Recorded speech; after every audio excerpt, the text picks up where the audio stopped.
All right, let's move on to our hot topic segment, and we'll announce that one, get into it at the moment right now. So today's hot topic features Jeremy Fisher, a talented stop motion director and animator and founder of Ducky. He has directed projects for Vice and Hallmark, and he's animated on two well-known projects, Marce the Shell movie and the Robot Chicken series. Jeremy, welcome to Edge of NFT. It's great to have you here. Hey, thanks for having me. That's a fun little intro there. Yeah, stop motion is pretty awesome. I did this little project just one time for like a little wedding video with my wife, and it was just so fun. And I'm sure, like anything, it gets old, right? And it gets hard if you do it for a career. But I also love the Shaun the Sheep series. My son is like really into those, but if you're familiar with it. So it's also great to just have two folks that come from traditional art and entertainment on the same show. And Jeremy, I'm sure you had a chance to listen to Dave's passion. He likes a good fight. So if you disagreed with anything, we could talk. We could talk about that. But I'm sure there's also a lot you can relate to here. No, I mean, without being too agreeable here, I'd love to hearing everything he mentioned. Like, it's a lot of the same things that got me into NFTs and making art in this space. So just to talk about authenticity, about creating passion, all that work that goes into this, it keeps me coming back to the NFT space every day and wanting to figure out the next big thing I want to work on. So yeah, super cool to hear the story and everything with Orange comments. So cool to listen in. Awesome. And I just want to say one thing: that congrats on Lucky Ducky, because it's what I love. It's what we were talking about, prior to coming on. It's real work. It's real content. It's you could see your passion in it. So congratulations. Oh, thank you. Yeah, I mean it's one of those things that I don't have a big celebrity with me, that I'm not a big name in outside of NFTs.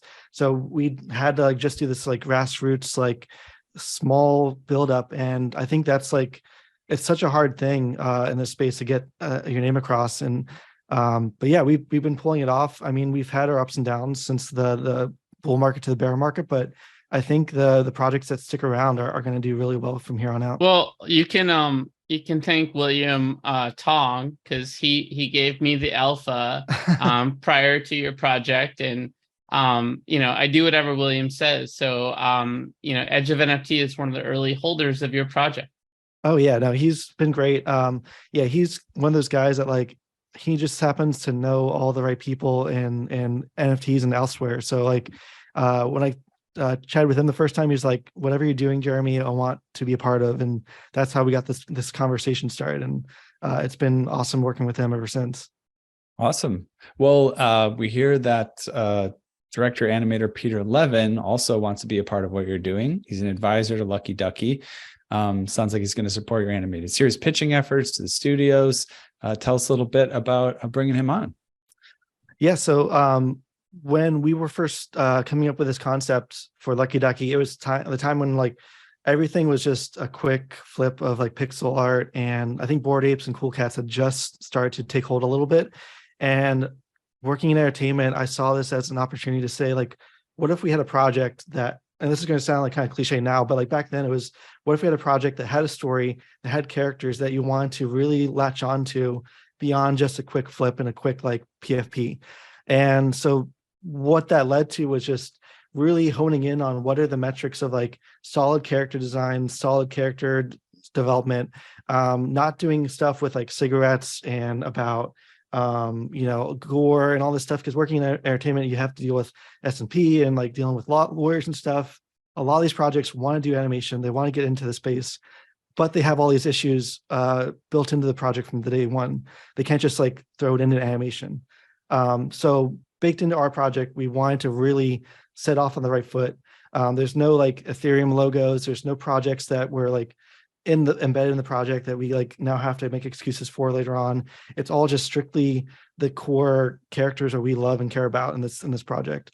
And that's where we led to with Pete, is that he is a producer, director, Animator. He produced recently on a bunch of stuff for Open the Portal, which is a stop motion studio.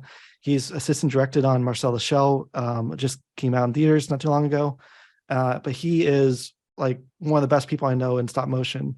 And one of the things from day one we've been trying to talk about is how we know people outside of the NFT space that are embedded in animation, embedded in entertainment, and just putting together the right people that we want to work with. And it doesn't matter if you're like, at a studio, but you have nothing to do with NFTs, we can bridge that gap.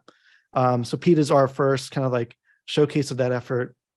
He's advising us when we're talking to studios and they say, well, how expensive is this? He's our guy that can say like, it's going to take X amount of dollars for X amount of minutes, and we need this amount of animators. And because he's done all that work before, it's not just a pie in the sky concept. Like so many projects want to do animation, but they don't know how to do that first step. Yeah, it seems like a good guy to have in your corner. Dave, I got to imagine if you're not directly connected to Peter, you have like 100 common friends there. Yeah, for sure. And I'm listening because I love what Jeremy's saying here. It's story driven and story focused and character focused, and that is such the right approach. And stop animation is really, really difficult and takes a lot of talent to be able to pull it off. And you can see what's being done here in the work. And patience. So really cool, man. You're building a playable Ducky for the other side and another project that we love in Worldwide Web3. What does that look like? So that was the other side of it, where we we're talking about a lot of projects we're looking into doing their own metaverses, their own games, and that was kind of like the conversation back in like June of last year. It was like everyone's doing metaverse, everyone's doing a game, and we're like, we're not about that. We're about animation, storytelling, getting in front of studios. We don't want to go down the side path of making our own video game. Like that's like an unheard of proposition if you've ever talked to developers and game developers. So, but now what we have the ability to do in Web3 is we can craft sprites, we can craft character models. And now through the technology, we can now have just through your wallet connecting onto other side, World Wide Web3, you can play as your Ducky in these different games. And we don't have to do all the workload of building out characters, a story game, all this work that goes into it. But you can now be your character in these other places. And it's incredible to just like even talk about this stuff as an artist, as someone who played video games my whole life. And now I can just be like, yeah, we have a Ducky that you can run around in World Wide Web3. And I didn't have to make everything from scratch. Like I'm not a game developer. I'm an animator and artist. So that to me is like amazing use case for this work. Is just like you have a wallet, you have a Ducky in it.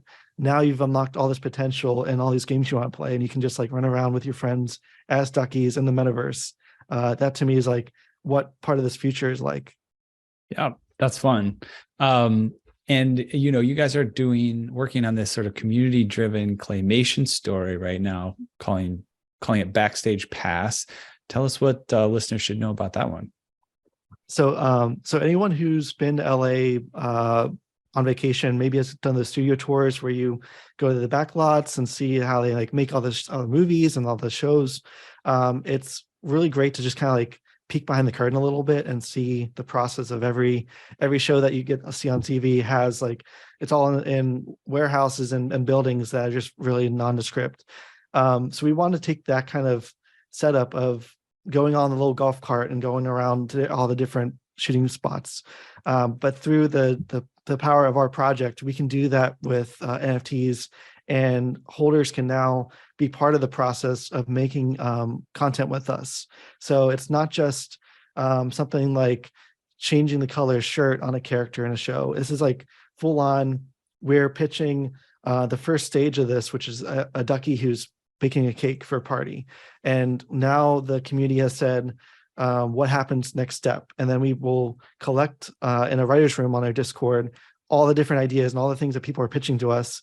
And we'll pull out some really gem of ideas out of that community. And now we build the second part and the third part. So we've gone step by step with our community, and they're building the story with us. And I can't think of too many other places where that happens outside of a Web3. Like it's such a unique type of experience. And along with that, we're doing the storyboarding. We're talking them through how this process works, and the stop motion. We're going to be live streaming and showing them all the process to building this thing. That's so cool. And yeah, I mean, I guess like Steve Aoki makes answering that question, what do you do with the cake, harder, because like you want to say smash in someone's face, but that's already been done like 1,000 times by Senior Aoki. Yeah, no, we ended up having a mouse that gets discovered, and so now they've discovered the mouse, and they decide they're going to capture the mouse, and then we're figuring out the next stage of this, what they're going to do with this little mouse character. So it's going to lead like maybe in a Tom and Jerry direction, maybe a little running around, chasing after it, or maybe it'll become more like Ratatouille, where they get together and they be able to make a cake together. So, well, really speaking of that, making the cake together, if you and Orange Comment ever collab at some point, it would not be the first time a collab came out of two guests being on our show. That'd be fun. If you guys do collab, I'll bake you a cake. Okay. There you go. Hold you to that. We'll take a little royalty and have you guys back to talk about it. It'll be gluten-free as well. I promise that. Yeah. Ethan's very strict on gluten-free. Well, Cool. Jeremy, he's definitely, I'll tell you, I mean, I just, again, love hearing this. This is what we want more of. We all want more of this, these kind of, Jeremy is a creator in his company. This is what it's about. This is what moves it forward. This is what gets people excited and brings more and more people into Web3. Yeah, That's no, great. thanks for saying that. It's great stuff, man. And, really thankful that you have a very special giveaway for us. So we've got this low number, Lucky Ducky number 49. There's never been traded. And we're going to share more about that contest on our social, but, typical thing, follow, retweet. Of course, we'll need your ETH address. Thank you so much for that generous gift to our community. And I'm sure someone excited, feeling really lucky to get their Ducky. I hope so. That's the first time that joke has been made. I appreciate Good, Josh, very original, sir. Sorry. Hey, you know what though? Jeremy used a pun earlier too. So guilty as charged. Right. Nice. Let's make sure we know where people go to follow you and find out more, Jeremy, before we roll out. Sure. So our main handle is Lucky Ducky NFT on Twitter. That's where we post all the updates. If you want to get into the Discord, I believe it's discord.gg/LuckyDucky. So that's where we have our holders space where you can see some of the earlier work if you have a Lucky Ducky, and just chat with us. And we're pretty friendly. The project is all friendly. Yeah, I mean we're all it's like a family friendly project, so that's part of the makeup of this is we're all trying to do something that can be all ages appropriate. So whether it's a Discord, whether it's Twitter, you're not going to see anything that you wouldn't be offended by showing your kids or any older adults in the room. So we keep that on all stages of this project, from Discord to Twitter, and the community kind of replicates that as well. So it's awesome. really fun. Love that. Very good. Very good.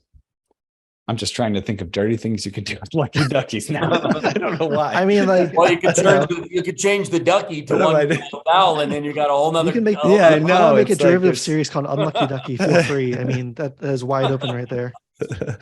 All right. Well, we go too far. We won't go too far down that domain. The interest of your audience, but yeah, thanks so much for joining us, Jeremy. We'll definitely catch you on the flip side. Hope to see you at NFT LA, and look forward to all the cool things going on with Lucky Duckies. Yeah, thank you so much. Congratulations. Awesome.